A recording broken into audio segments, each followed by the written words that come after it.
Thank you very much for having me here, for the opportunity to be here today.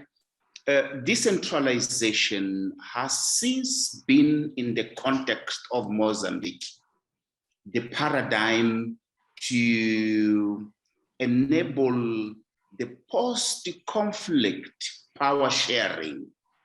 Mozambique had a civil war, which ended in 1992, and 1994, Mozambique had the democracy founding elections.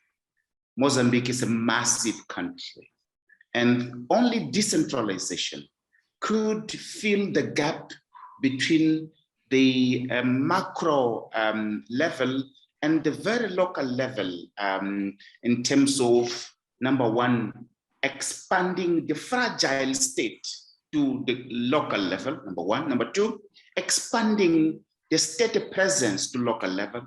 Number three, legitimating a fragile state to local populations and deliver services.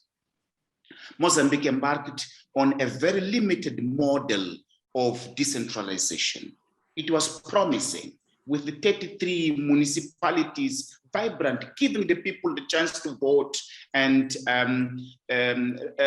reviving the state presence at the local level. But there was a risk of the opposition winning municipalities, etc. And because of this, we have started to see a slow pace of decentralization on the one hand, in terms of creation of number of municipalities. The second, in terms of limiting the financial decentralization and authority of local municipalities, and to the point of limiting the geographical areas of municipalities. And this has been ongoing to the point that now we see a context where decentralization in Mozambique, despite of its potential, it is half-empty glass, in the sense that the legislation that is being passed continuously is undermining the potential of local municipalities.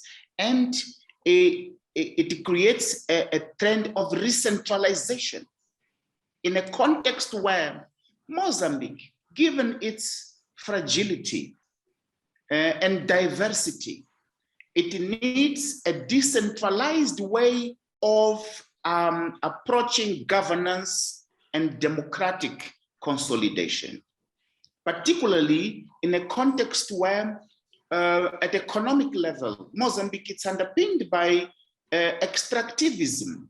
So if you look at the highly centralized economic governance system, it creates conflicts because the local level, they see their resources that are being extracted and sent to the central level in Maputo, and very little is being decentralized back to municipalities. So in response to your question, Mozambique's model of decentralization, despite of its potential, it is not significantly contributing to the consolidation of the state at local level, but more importantly, it is negating the possibilities of districts which are endowed with local resources to see that their resources are contributing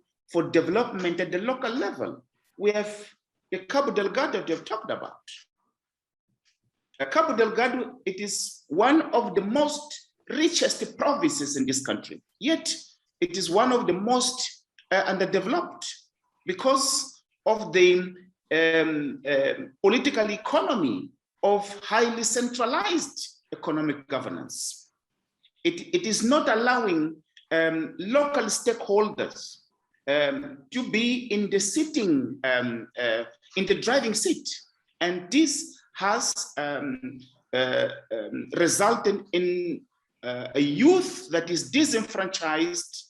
It is not participating in the economic governance, and to some extent, it is available there, to be recruited to the networks of organized crime and illicit economy that is driving the conflict in northern Cabo Delgado. So decentralization is not being properly used as a tool to address local grievances, to enable local constituencies to harness the existing potential, and from a bottom-up perspective, build the state, legitimate the state, and consolidate Mozambique as a democracy. Thank you.